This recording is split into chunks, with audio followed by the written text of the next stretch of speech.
إلا بالله العلي العظيم.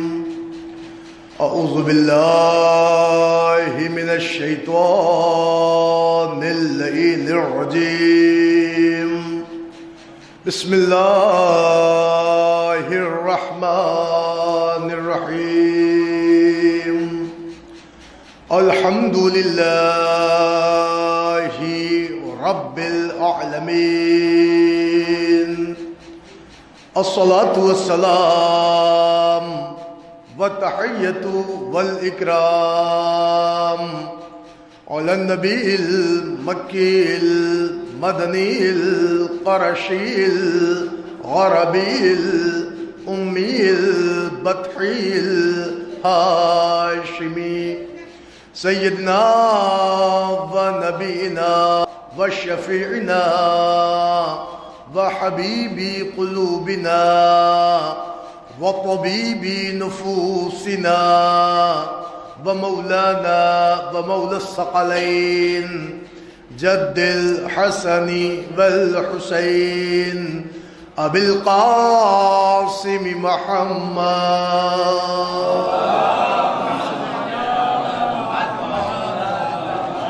وعلى أهل بيته الطيبين الطاهرين المعصومين المظلومين المنتجبين المنتخبين ولعنة الله على أعدائهم ومنكري فضائلهم ومصائبهم وجلالتهم وسخاوتهم وعظمتهم وعطشهم ومحافلهم ومجالسهم وذكرهم وحقهم وبيانهم من يومنا هذا إلى قيام يوم الدين. أما بعد فقد قال الله تعالى وتبارك في القرآن الحكيم وقوله الحق. بسم الله الرحمن الرحيم. يا مريم إن الله اصطفاك وطهرك. ایک صلوات پڑھ دے بر محمد.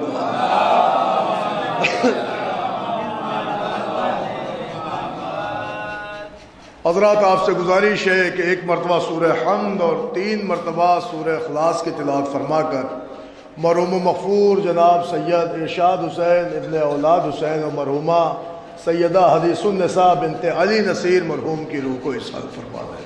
بسم اللہ الرحمن الرحیم. اللہم صلی علی محمد و آل محمد. اللہم صلی علی محمد و آل محمد. بسم اللہ الرحمن الرحیم. الحمد للہ.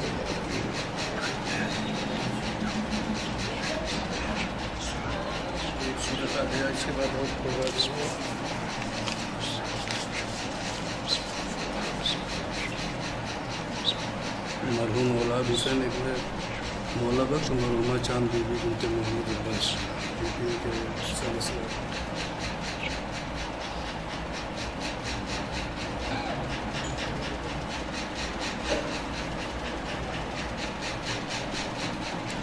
حضرات آپ سے گزارش ہے کہ ایک مرتبہ سورہ حمد اور 3 مرتبہ سورہ اخلاص کی تلاوت فرما کر مرحوم اولاد حسین ابن مولا پنجتن مولا بخش اور مرحومہ چاند بی بی بنت محمد عباس ان جملہ مرحومین مرحومات کی روح کو ارسال فرما دیں. بسم اللہ الرحمن الرحیم.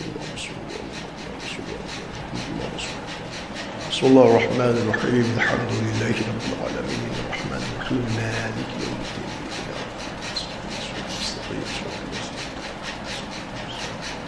بسم اللہ الرحمن الرحیم. بسم اللہ الرحمن الرحیم. بسم اللہ الرحمن الرحیم.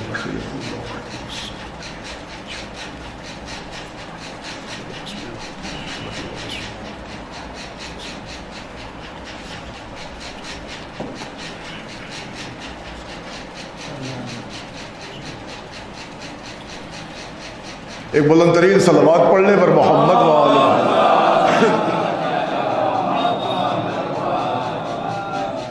عزیزان گرامی، بزرگان ملت، معزز سامعین کرام، برادران ایمانی، عزاداران حسین مظلوم کربلا، ماتمداران غازی ابوالفضل عباس علیہ الصلاۃ والسلام، عزیزو آپ کا علم ہے یہ مجلس ایصال ثواب کے سلسلے سے مرحومین کے لیے برپا ہوئی ہے، اور حکم تھا تعمیل حکم آپ حضرات کی جناب میں شرف حاضری ہے۔ بہت زیادہ وقت لینا درکار نہیں ہے کیونکہ اس کے بعد ایک اور مفصل ترین مجلس ہوگی۔ اس مجلس کو عالی جناب مولانا سید بقی جعفری صاحب قبلہ اکبر پوری خطاب کریں گے اور قبلہ تشریف لا چکے ہیں، لہٰذا میں پیش خوانی کے فرائض انجام دے رہا ہوں، انشاءاللہ مجلس آپ سماعت کریں گے۔ میں نے اس مختصر سی مجلس کے لیے قرآن مجید کی جس آیت کریمہ کا انتخاب کیا ہے وہ آیت عالم اسلام میں بڑی مقبول ہے، نہ یہ کہ خالی عالم اسلام میں مقبول ہے بلکہ کرسچینٹی میں اور عیسائیوں کے ہاں بھی اس آیت کے درجے مشخص کیے گئے ہیں اور معین کیے گئے ہیں۔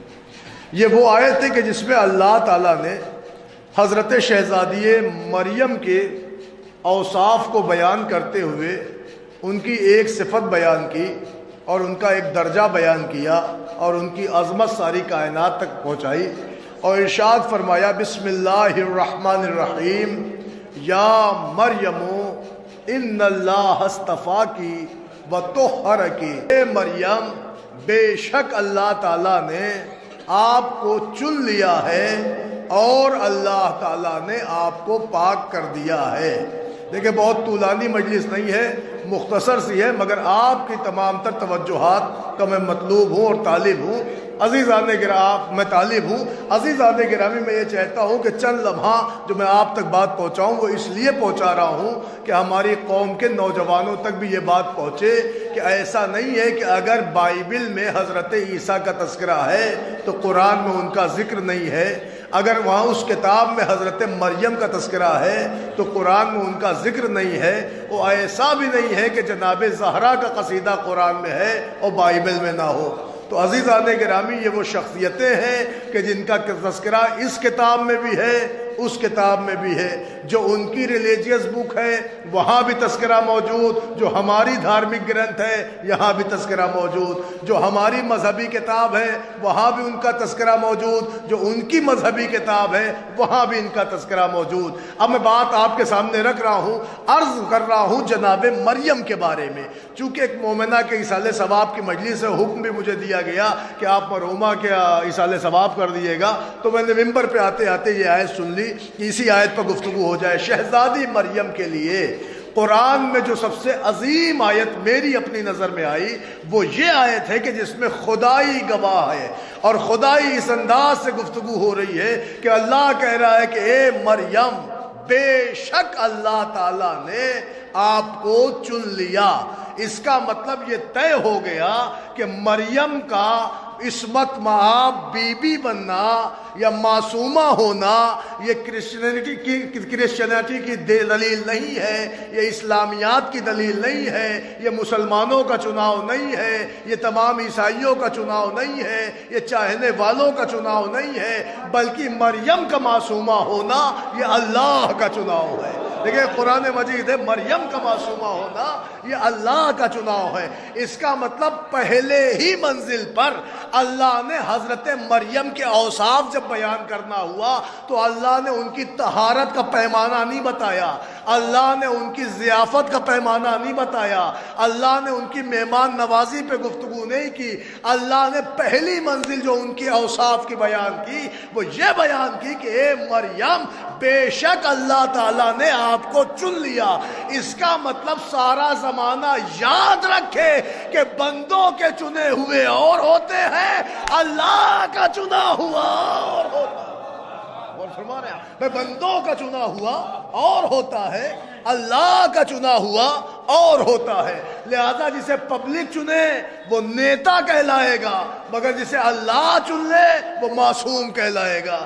عزیزان گرامی پبلک کا چنا ہوا اور ہے، اللہ کا چنندہ اور ہے۔ لہذا قرآن مجید میں مفصل طریقے سے ایک آیت آئی ہے جس میں اللہ نے اپنا چناؤ پورا دکھایا ہے اور سارے زمانے کو بتایا کہ ان اللہ اصطفیٰ آدم و نوح و آل ابراہیم و آل عمران علی العالمین۔ اللہ کہلا ہم نے سارے جہان میں سے آدم کو چنا، نوح کو چنا، آل ابراہیم کو چنا، آل عمران کو چنا اور ساری کائنات سے چنا۔ اس کا مطلب اللہ قرآن میں یہ بھی بتا رہا ہے کہ جو آدم اول بشر بنے وہ بھی ایسے نہیں بنے، پہلے چنے گئے۔ جو نوح آدم ثانی کہلائے وہ ایسے نہیں کہلائے، پہلے چنے گئے۔ جہاں سے شریعتوں کا عروج ہوا ہے، وہ شخصیتیں آل ابراہیم وہ بھی کوئی معمولی نہیں ہے، پہلے چنی گئی ہیں۔ اور پھر آل عمران کا کیا کہنا، یہ بھی تو چنے ہوئے لوگ ہیں۔ ہم نے مسلمانوں سے پوچھا اس چناؤ میں کوئی اختلاف، کسی نے کہا کچھ نہیں۔ ہم نے کہا پہلا چناؤ کس کا ہوا، سب نے کہا آدم کا ہوا۔ ہم نے کہا کون تھے، کہا ابو البشر تھے، پہلے نبی تھے، پہلے ہادی تھے، پہلے پیغمبر تھے۔ ہم نے کہا اچھا اور کس کا چناؤ ہوا، کہا نوح کا چناؤ ہوا۔ ہم نے کہا یہ کون تھے، کہا آدم ثانی تھے۔ ہم نے کہا اور وضاحت کرو، کہ یہ کشتی والے نوح تھے جن کے زمانے میں سیلاب آیا تھا۔ اس کا مطلب آدم کا چناؤ سب کو سمجھ میں آیا، نوح کا چناؤ سب کو سمجھ میں آیا۔ ہم نے آگے بڑھ کے پوچھا اور کیا ہے چناؤ میں، تو کہا آل ابراہیم کو چنا گیا، آل عمران کو چنا گیا۔ بھیا اتنا بتاؤ کہ جب چناؤ ایک ہے، پوزیشن ایک ہے، عہدہ ایک ہے، چننے والا ایک ہے، تو آخر چناؤ پرکریا میں اختلاف کیوں ہے؟ اللہ نے 4 افراد چنے ہیں، مگر چاروں کو ہم نے دیکھا تو جب اللہ نے آدم کہا تو آل آدم نہ کہا، جب نوح کہا تو آل نوح نہ کہا، لیکن جب بات ابراہیم کی آئی تو خالی ابراہیم نہ کہا، آل ابراہیم کہا۔ جب بات عمران کی آئی تو خالی عمران نہ کہا، آل عمران کہا۔ اب آپ ہو سکے تو الوہیت پہ اعتراض کرو، معبود یہ کیسا چناؤ ہے؟ نام 4 آئے ہیں مگر 2 سنگل آئے ہیں، 2 پورے خاندان کے ساتھ آئے ہیں۔ تو اصل میں اس اعتراض کا جواب آپ کے گھروں کی الماری پہ مل جائے گا۔ آپ کہیں گے وہ کیا؟ کہے گا صاحب آج کل تو شادی بیاہ کے دن چل رہے ہیں، گھروں میں طرح طرح کے کارڈ آ رہے ہیں، نوید آ رہے ہیں، انویٹیشن کارڈ آ رہے ہیں۔ آپ کے ہاتھ جب بھی کارڈز آتے ہیں، نوید آتے ہیں، تو آپ نوید کی پیشانی پہ دیکھیے، کبھی کبھی فقط آپ کا نام لکھا ہوتا ہے، فلاں صاحب فلاں صاحب فلاں صاحب، مگر کبھی کبھی اسی نوید پہ کچھ اور بڑھ کے لکھا ہوتا ہے، فلاں صاحب مع اہل و عیال، فلاں صاحب ود فیملی۔ آپ پوچھیں کہ بھیا یہ معاملہ کیا ہے؟ کبھی کبھی سنگل بلایا جاتا ہے، کبھی کبھی ود فیملی یاد کیا جاتا ہے۔ تو عقل بتاتی ہے اگر رشتہ دور کا ہوتا ہے تو آدمی سنگل بلا لیتا ہے، لیکن اگر رشتہ قریب کا ہوتا ہے تو مع اہل و عیال بلایا جاتا ہے۔ اب سمجھ میں آیا کہ اللہ کے چناؤ میں آدم آیا، آل آدم نہ آئی، نوح آیا، آل نوح نہ آئی۔ مگر جب ابراہیم کی بات آئی تو خالی ابراہیم نہیں، آل ابراہیم۔ بات عمران کی آئی تو خالی عمران نہیں، آل عمران۔ اس کا مطلب یہ تھا کہ جو خاکی تھے اللہ نے انہیں سنگل چنا، جو نوری تھے انہیں مع اہل و عیال چنا۔ ایک صلوات پڑھ دے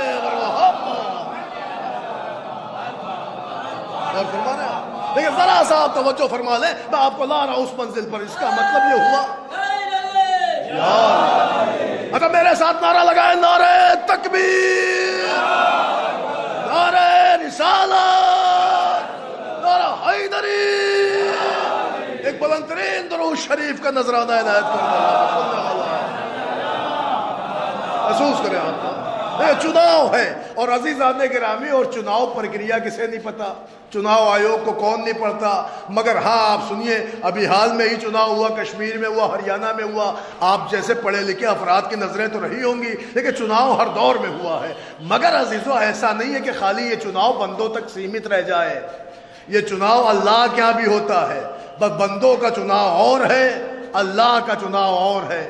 عزیزان گرامی، بندے اپنے فائدے کے لیے چنتے ہیں، اللہ پوری انسانیت کے فائدے کے لیے چنتا ہے۔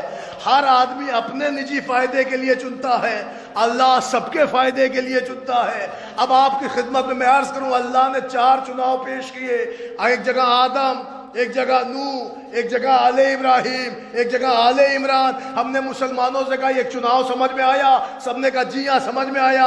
آدم کون؟ کہا ابو البشر۔ نوح کون؟ کہا کشتی والے۔ کہا آل ابراہیم کون؟ کہا ارے صاحب ابراہیم معمار خانہ کعبہ، اللہ تعالیٰ کے دوست، خلیل خدا، ہمارے نبی کے پوروج جن سے ہمارے نبی ہیں، وہی ہے آل ابراہیم۔ ارے سبحان اللہ! تو اس کا مطلب یہاں تک پبلک کو سب سمجھ میں آیا۔ ہم نے جب آدم کہا چناؤ سمجھ میں آیا، نوح پڑھا چناؤ سمجھ میں آیا، آل ابراہیم کہا چناؤ سمجھ میں آیا، مگر جیسے ہی آل عمران پہ بات آئی مسلمانوں کو چناؤ سمجھ میں نہ آیا۔ اس کا مطلب یہ ہے کہ 3 چناؤ تو سمجھ میں آ گیا مگر چوتھا اب تک سمجھ میں نہ آیا۔ اور میں ایسے نہیں کہہ رہا ہوں، دلیل دے رہا ہوں اس کی دلیل آپ کو سب کے یہاں ملے گا، مارکیٹ میں مل جائے گی دلیل۔ کیا ہے صاحب؟ سب نے لکھا ہے اس چناؤ میں کہ آل ابراہیم میں سب نے کہا ہمارے نبی ہے اس نسل میں، یعنی نبی تک چناؤ ہوا ہے یہ آل ابراہیم ہے۔ پھر جب اللہ نے اس کے بعد آل عمران رکھا تو کہہ رہے یہ عمران تو شاید موسیٰ کے ابا ہیں۔ دیکھیے لوگوں کی تفسیر، یہ والے عمران شاید عیسیٰ کے نانا ہیں۔ غور کر رہے ہیں آپ؟ ایک بات تو مسلمانوں یہ طے کر لو، سب کے ہاں درود شریف ہے، قربانی سے لے کے ہر مقام تک درود شریف، اور سب درود میں پڑھتے وعلیٰ ملت ابراہیم، سب پڑھتے حضور ابراہیم کی نسل سے تھے، اسماعیل کی نسل سے تھے، انہی پہ آ کے یہ نسل رک رہی ہے۔ یہ سارے مسلمانوں کا عقیدہ اور یقین ہے۔ تو اس کا مطلب جب اللہ نے اپنے چناؤ آیوگ میں آدم چنا، نوح چنا، وہ آل ابراہیم کا چناؤ کر کے لا کے مصطفیٰ تک روک دیا، تو اس کا مطلب اب طے اب اگلی پیڑھی وہ آئے گی جو مصطفیٰ کے بعد چلے گی۔ لہذا انہوں نے کہا شاید اس عمران سے مراد موسیٰ کے ابا، کسی نے کہا عیسیٰ کے ابا نانا۔ میں نے کہا مسلمانوں آؤ پیغمبر سے پوچھ لیں، میٹر حل ہو جائے کہ کون ہے اس عمران سے مراد۔ پوچھا گیا سرکار یہ جو قرآن میں آیت آئی ہے ذرا وضاحت فرمائیں اس سے مراد کون ہے؟ تو پیغمبر نے کہا آل ابراہیم سے مراد میں ہوں اور آل عمران سے مراد علی ہے۔ ایک صلوات پڑھ دے محمد اور کر رہے ہیں۔ اب پیغمبر کی حدیث بھی پہنچ گئی۔ اس کا مطلب یہ جتنے ہیں قرآن سے چنے ہوئے ہیں، اللہ سے چنے ہوئے ہیں۔ اب آپ کی خدمت میں عرض کروں، اب یہ زمانے کو کون سمجھائے کہ یہ بدبخت سرکار ابو طالب کی شان میں گستاخی کر رہے ہیں۔ ارے مقام ابو طالب تو بس آپ قرآن کی اسی آیت میں سمجھ لیجئے کہ مقام اختبار پر، انتخاب پر، چناؤ پوزیشن میں اللہ کی نگاہ میں جہاں آدم کھڑے ہیں، جہاں نوح کھڑے ہیں، جہاں آل ابراہیم کھڑی ہے، وہی بحیثیت آل عمران کے حضرت ابو طالب کھڑے ہیں۔ ایک صلوات پڑھ دے محمد اور کیا؟ اچھا دیکھیں یہ تمہیدی گفتگو تھی، مجھے منزل پہ کہیں اور تک لانا ہے آپ کو، تو معلوم ہو یہ چناؤ ہے چناؤ۔ تو قرآن مجید میں اللہ نے آدم چنا، نوح چنا، آل ابراہیم چنی، آل عمران چنا، اور آل عمران کے لیے پیغمبر نے کہا آل عمران سے مراد علی ہے، آل ابراہیم سے مراد میں ہوں۔ متوجہ ہے؟ یہ ہے چناؤ پرکریا۔ مگر ان سارے چناؤ کی پرکریا میں کبھی کبھی ایسا بھی ہوتا ہے کہ کچھ بڑی شخصیتوں کو اپنے لیے چننے کا حق حاصل ہوتا ہے کہ وہ پرکریا سے ہٹ کے بھی اپنا چناؤ کر سکتے ہیں، کبھی بھی چن سکتے ہیں۔ مثلا ابھی کشمیر میں مدعا گرم تھا، حالات حاضرہ سن لیں آپ، اور وہاں یہ بات تھی کہ اگر صاحب اپوزیشن ہارنے کی کگار پہ پہنچ جائے گی تو 5 ودھائک چننے کا ہمیں اختیار ہے۔ وہاں صاحب آپ کو اختیار ہے، ارے جو چناؤ پرکریا پوری بنا کے رکھا ہو کیا اس کو اختیار نہ ہوگا؟ لہذا اس نے اپنے اختیار کی جھلکیاں قرآن میں دکھائیں، اور اس انداز سے دکھائی جہاں آدم چنا، نوح چنا، آل ابراہیم کو چنا، آل عمران کو چنا، وہی اسی اللہ نے ایک دن اور کہا یا مریمو ان اللہ اصطفیٰ کی، اے مریم بے شک اللہ تعالیٰ نے آپ کو چن لیا ہے۔ غور فرمایا آپ نے؟ اس کا مطلب جیسے اختبار آدم کا ہوا، چناؤ نوح کا ہوا، آل ابراہیم و آل عمران کا ہوا، ویسے ہی چناؤ شہزادی جناب مریم کا ہوا۔ اس کا مطلب یہ کوئی معمولی نہیں ہے، یہ بھی چنی ہوئی ہے، یہ بھی اپنے آپ میں مصطفیٰ ہے، مجتبیٰ ہے، مرتضیٰ ہے۔ متوجہ ہیں آپ؟ یہ چنی ہوئی ہے۔ اس لیے الفاظ پڑھ رہا ہوں کیونکہ یہ عربی زبان کے الفاظ ہیں، اور قرآن میں جہاں جہاں یہ لفظ آئے ہیں چننے کے لیے آئے ہیں۔ غور فرمائیے گا. تو شہزادی مریم کو بھی اللہ نے چنا. اب یہاں سے تھوڑا سا اینگسٹرڈ طبقہ غور فرما لے، کیونکہ بات وہ کر رہا ہوں جو ہر پیرائے میں کام آنے والی ہے. سنیے، شہزادی مریم کے اوپر گفتگو ہے. تو مریم کے بھی والد گرامی کا نام عمران تھا اور غالباً والدہ کا نام حنانہ تھا. ایک دن ایسا ہوا کہ ماں اور باپ نے اللہ کی بارگاہ میں ہاتھوں کو اٹھا کے دعا مانگی کہ پروردگار، اگر تو ہمیں نعمت اولاد سے سرفراز کرے گا تو ہم اپنے اس ہونے والے بیٹے کو تیرے گھر کے لیے وقف کر دیں گے. بیٹا ہمارا ہوگا لیکن نوکر تیرے گھر کا ہوگا، اولاد ہماری ہوگی خدمت تیرے گھر کی ہوگی، بیٹا ہمارا ہوگا دیکھ ریکھ تیرے گھر کی ہوگی. والدین نے یہ دعا مانگی. تو عزیزان گرامی، اب آپ یہ بھی دیکھ لیں، اس کا مطلب یہ بھی طے ہو گیا کہ اللہ کے گھر کی حفاظت کے لیے یا اس کے دین میں کام آنے کے لیے اگر اولاد مانگی جائے تو یہ کسی اور کا طریقہ کار نہیں ہے، بلکہ کم سے کم یہ معصومین کے والدین کا طریقہ کار ہے. حضرت مریم کے والدین نے دعا مانگی، اور مانگی کیسی دعا؟ معبود ہمیں بیٹا دے دے جسے ہم تیرے گھر کے لیے وقف کر دیں، اولاد دے دے جسے تیرے گھر کے لیے وقف کر دیں. ایک جملہ عرض کروں، کہیں نہیں لکھا کہ جناب مریم کے اماں ابا معصوم تھے، غور فرما رہے ہیں آپ، لیکن ہاں انہوں نے مانگا اللہ کے گھر کے لیے تو اللہ نے امتیاز ایسے کا کیا اور انتخاب ایسے کا کیا کہ اسے معصومہ بنا کے دیا. سوچیں کہ جب غیر معصوم اللہ کے گھر کے لیے مانگے، اللہ کے گھر کے لیے مانگے تو دینے والا اسے معصوم دے رہا ہے، اور اگر معصوم دین خدا کے لیے مانگے تو سوچیں اس عباس کا معیار کیا ہوگا. عزیزان گرامی، مگر پھر ہوا کیا کہ ادھر دعاؤں کے گل کھلے اور ادھر ثمرہ تیار ہوا اور ادھر دعاؤں کی مقبولیت کے آثار ظاہر ہونے لگے. گھروں میں خوشی کی لہریں دوڑی. ابھی لہریں دوڑی تھیں کہ وہ دن بھی آیا کہ دعاؤں کا ثمرہ پورا ہوا. آمد حضرت مریم ہو گئی. باپ تو خاموش رہا لیکن ماں کے لبوں پہ لہجے بدل گئے اور شکوے کے جملے گونجے اور آواز آئی، معبود تجھے پتا ہے ہم نے مانگا تھا تیرے گھر کے لیے، مانگا تھا تیرے گھر کی نوکری کے لیے، مانگا تھا تیرے گھر کی خدمت کے لیے، مانگا تھا تیرے دین کے کام کے لیے، مگر معبود تجھ سے بیٹا مانگا تھا، تو نے بیٹی دے دی. یہ معبود تجھے بھی پتا ہے کہ یہ صنف نازک ہے اور تیرے گھر میں رہے گی کیسی، اس کی دیکھ بھال کرے گا کون، اس کی ضیافت کرے گا کون، اس کا پالن پوشن کرے گا کون، اس کو بڑھائے چڑھائے گا کون، اس کو پڑھائے لکھائے گا کون، اس کو آگے بڑھائے گا کون، اس کی دیکھ ریکھ کرے گا کون. ابھی ماں کے لبوں پہ شکوے آ رہے تھے کہ جناب عمران قریب آئے اور آ کے کہتے تجھے خبر ہے کہ تو مصلحت الہی پہ گویا ہو رہی ہے. ارے تو نے اللہ کے دین کی خدمت کے لیے اس کے گھر کے لیے بیٹا مانگا تھا، یہ اس کی مصلحت ہے کہ اس نے بیٹا نہ دے کے بیٹی دے دی، تو یہ اس کی مصلحت ہے. وہ اپنے دین کا کام چاہے تو بیٹے سے لے لے یا بیٹی سے لے لے.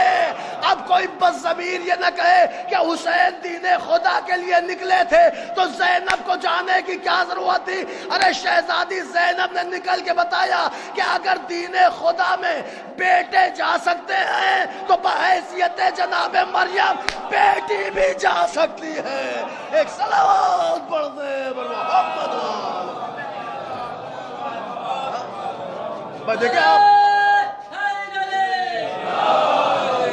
نیت کا دار و مدار دیکھیں، نیت یہی تھی کہ گھر کے لیے وقف کر دیں گے، مگر جب بیٹی آ گئی عمران نے سمجھایا، ماں چپ ہو گئی. اب جب ماں چپ ہو گئی تو ظاہر ہے صنف نازک ہے، بچی ہے، بچی کو بھیجنا ہے. ہم اور آپ اپنی بیٹیوں کو ہاسٹل بھیجیں تو 20 دفعہ سوچیں گے. جناب مریم جیسی بیٹی ملی ہے، والدین کو فکر ہوگی کہ نہیں ہوگی کہ اللہ کے گھر میں بھیج دیں گے، کون دیکھ ریکھ کرے گا، کون کھلائے پلائے گا، کیسے یہ اللہ کے گھر میں صنف نازک ہو کے خدمت کرے گی. عزیزان گرامی، مگر چونکہ منت تھی لہذا بڑھانا واجب ہو گیا. اور جب امر واجب بنا تو باپ نے اعلان کیا کہ ہم اپنی بیٹی کو مانگے ہیں اللہ کے گھر کے لیے، تو یہ جا رہی ہے خانہ خدا میں وقف ہو کے. کون ہے جو میری بیٹی کا کفیل بنے گا؟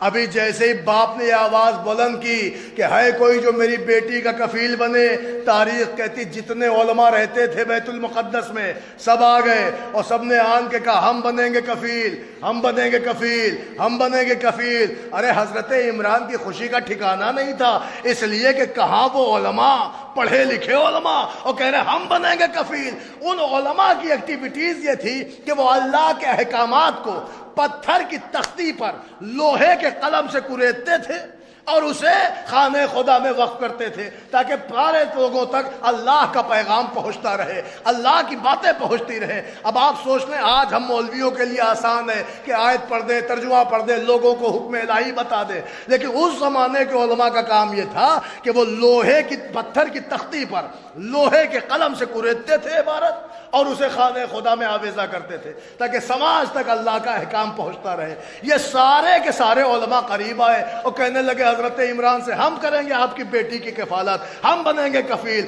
ہم بنیں گے کفیل، ہم بنیں گے کفیل۔ ایک مریم کو پالنے کے لیے ہزاروں علماء کا تاتا بن گیا۔ حضرت عمران نے یہ منظر دیکھا، کہنے لگے ایک بچی ہے، اتنے علماء آ گئے، میں کس کو دوں، کس کو نہ دوں، کس کا دل دکھاؤں، کس کا دل رکھوں۔ ابھی اسی تشویشناک وادیوں میں تھے کھڑے کہ اتنے میں وہی ہوئی کہ دیکھو ایک کام کرو، یہ جتنے لوگ مریم کے کفیل بننے کے لیے آئے ہیں ان سب سے کہو کہ تم لوہے کے قلم سے پتھر کی تختی پر عبارت لکھو کہ ہم بنیں گے کفیل مریم، ہم پالیں گے مریم کو، ہم بنیں گے کفیل مریم، اور اپنی اپنی عبارت لکھ کے دریا کے حوالے کر دیں۔ جس کی پتھر کی تختی دریا پہ تیرتی رہ جائے وہ مریم کا کفیل بنے گا، اور جس کی پتھر کی تختی دریا میں ڈوب جائے وہ کفالت سے دور ہو جائے گا۔ سنا آپ نے؟ اب یہ حضرت مریم کا چیپٹر آپ سن لیں۔ چنانچہ عزیزان گرامی سارے پڑھے لکھے بہتر ترین علماء تشریف لائے اور سب نے اپنا اپنا پتھر کی تختی پر، جس کا کہتے ہیں سل پر، انہوں نے عبارت کریدی، اور کریدنے کے بعد سب نے اپنی اپنی تختی، اپنی اپنی سل دریا میں پھینکی۔ سب کی سل، سب کی تختی، سب کا پتھر دریا میں ڈوب گیا، کیونکہ فطرت میں ہے پتھر کا ڈوبنا۔ دریا میں سب کی سل ڈوب گئی، مگر حضرت زکریا آگے بڑھے، انہوں نے اپنی عبارت لکھی ہوئی تختی اٹھائی، اور جیسے انہوں نے دریا میں پھینکی تو یہ تختی ڈوبی نہیں بلکہ ان کی سل، ان کا پتھر موج آب پر بلند ہو گیا، دریا پہ چلتا رہا، دریا پہ روا دوا ہوا۔ سارے علماء خود بخود خاموش ہو گئے کہ ہم کفیل مریم نہیں ہو سکتے کیونکہ ہمارا پتھر دریا میں ڈوب گیا۔ اب کفالت زکریا کریں گے کیونکہ ان کا پتھر دریا پہ تیرتا رہا۔ اچھا پوچھا گیا کیوں؟ کہ اس لیے کہ انہوں نے معجزہ دکھایا، انہوں نے معجزہ دکھایا۔ یہ کوئی عام شخص نہیں ہے، یہ معجز نما شخص ہے۔ ان کا معجزہ بتا رہا ہے کہ یہ معصوم ہے، یہ معجز نما ہے، یہ عام شخص نہیں ہے۔ سبحان اللہ، اس دور کے علماء نے اتنا بتایا کہ اگر ڈوب جانے والی شے کو کوئی دریا پہ تیرا دے تو وہ کوئی عام شخص نہیں رہتا۔ ارے زکریا کا پتھر تیرا تو زکریا معصوم ہو گئے، وہ اگر امام زمانہ کا مصلی بن جائے۔ ایک صلوات پڑھ دے بر محمد۔ سنیں آپ؟ دیکھیں اس لیے یہ میں ذرا سی ہسٹری آپ کے سامنے کھول رہا ہوں تاکہ ہر طبقے تک آپ کی بات پہنچے۔ عزیزان گرامی سوچیں آپ پھر ہوا کیا؟ حضرت زکریا کی تختی، وہ لوہے پتھر والی سل دریا پہ تیرتی رہی۔ سب نے کہا یہ معصوم ہے، مقدس ہے، معتبر ہے، محترم ہے، چنندہ ہے، معجز نما ہے، معجزہ دکھایا، دریا کے اوپر پتھر چلایا، لہذا یہ بنیں گے کفیل مریم۔ مگر عزیزان گرامی آپ غور فرمائیں، اتنا بڑا مقدس انسان بنا کیا؟ کہ کفیل مریم۔ کون تھا؟ معجز نما۔ کون تھا؟ لوگوں سے بڑا۔ کون تھا؟ معجزہ دکھانے والا۔ کون تھا؟ مقدس، محترم۔ اب مجھے کہہ لینے دیجیے، کیا اب یہاں پہ میں روک کر سارے مسلمانوں کی اس تفسیر سے اب سارے مسلمانوں سے سوال پوچھوں کہ بھیا ہاتھ جوڑ کے میرا سوال ہے، خالی اتنا بتاؤ مسلمانوں کہ مریم زیادہ افضل ہے یا مصطفیٰ زیادہ افضل؟ مریم زیادہ عظیم ہے یا مصطفیٰ زیادہ عظیم؟ تو سارا زمانہ کہے گا کہاں مریم اور کہاں مصطفیٰ، مریم تو وجہ وجود مصطفیٰ ہے، کائنات ان کے صدقے میں ہے، انبیاء ان کے صدقے میں ہے، اولیاء ان کے صدقے میں ہے، مریم و عیسیٰ ان کے صدقے میں ہے، زکریا یحییٰ ان کے صدقے میں ہے، ساری کائنات رسول کے صدقے میں ہے۔ تو یہ تو سب نے مانا نا کہ کہاں مریم اور کہاں مصطفیٰ۔ اس کا مطلب مریم زیادہ بڑی معصومہ نہیں، جتنے بڑے مصطفیٰ معصوم۔ تو مجھے کہنے دو، جب ادنا سی معصومہ کو کوئی عام بندہ نہیں پال سکتا تو اتنے بڑے معصوم کو کون پالے گا؟ ایک صلوات پڑھ دے محمد اور فرما رہے ہیں۔ ارے بھائی، جب ادنا سی معصومہ کو کوئی عام بندہ نہیں پال سکتا، اس کے لیے مقدس چاہیے، محترم چاہیے، معجز نما چاہیے، تو جو اتنا بڑا معصوم ہو، اب مجھے کہہ لینے دو، اس کا مطلب اگر مریم ادنا سی معصومہ ہو تو کم از کم ان کا پالنے والا زکریا جیسا معصوم ہونا چاہیے۔ تو جو کائنات کا سب سے بڑا معصوم ہو، اگر وہ آغوش ابو طالب میں آئے، ایک صلوات پڑھ دے محمد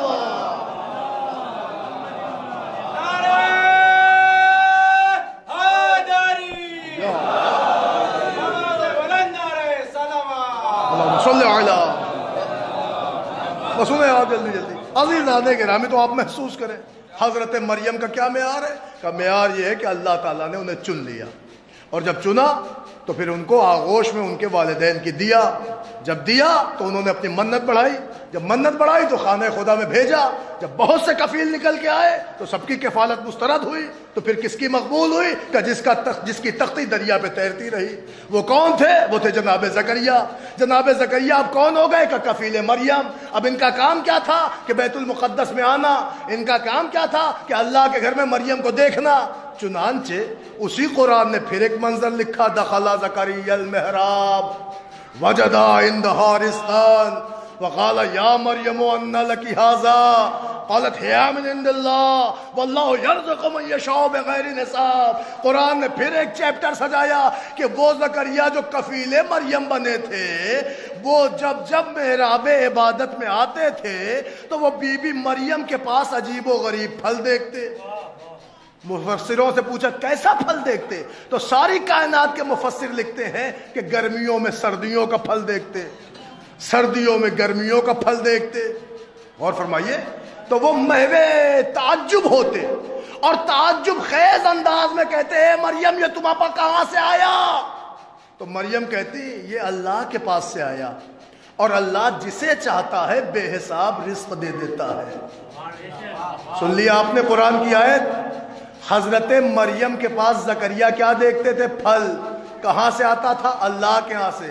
کیسا پھل؟ گرمیوں میں سردیوں کا، سردیوں میں گرمیوں کا، اللہ کے ہاں سے پھل آتا تھا۔ تو زکریا جیسے پالنے والا شخص محو تعجب کہتا تھا کہاں سے آ رہا ہے؟ کہتی تھی اللہ کے ہاں سے آ رہا ہے۔ اللہ جسے چاہتا بے حساب رزق دیتا ہے۔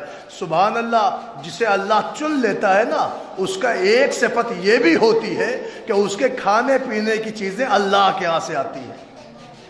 سبحان اللہ، کیسے آپ سن رہے ہیں؟ اس کے کھانے پینے کی غذا اللہ کے ہاں سے آتی ہے۔ اس کا مطلب مریم کے پاس اللہ کے ہاں سے آتا تھا، مریم کے دامن میں اللہ کے ہاں سے اترتا تھا، مریم کی غذا اللہ کے ہاں سے آتی تھی، مریم کا پھل اللہ کے ہاں سے آتا تھا۔ اب میں ساری کائنات سے پوچھنا چاہتا ہوں، اس زمانے کے بافہم لوگوں، خالی ہمیں اتنا بتاؤ کہ سماج میں لینا کمال کی بات ہے کہ سماج میں دینا کمال کی بات ہے؟ ارے کاش کہ آپ پہنچے، کہ نہیں پہنچے تو جملہ سنیے، مریم اور فاطمہ میں ایک فرق ہے۔ مریم وہ ہے کہ جن کی دہلیز پہ اللہ کے ہاں سے آیا ہے، فاطمہ وہ ہے کہ جن کی دہلیز سے اللہ کے ہاں گیا۔ ایک صلوات پڑھ دے محمد، ایک مل کے درود پڑھ دے محمد۔ اور کیا اتنا فرق ہے کہ صاحب وہاں آ رہا ہے، یہاں سے جا رہا ہے۔ اچھا آپ دیکھیں، خالی یہ حضرت مریم کا معیار نہیں ہے، یہ بعض چنے ہوئے نبیوں کا بھی معیار ہے۔ حضرت موسیٰ جب آئے اپنی قوم میں پرچار پرسار کر رہے تھے تو پبلک تھی،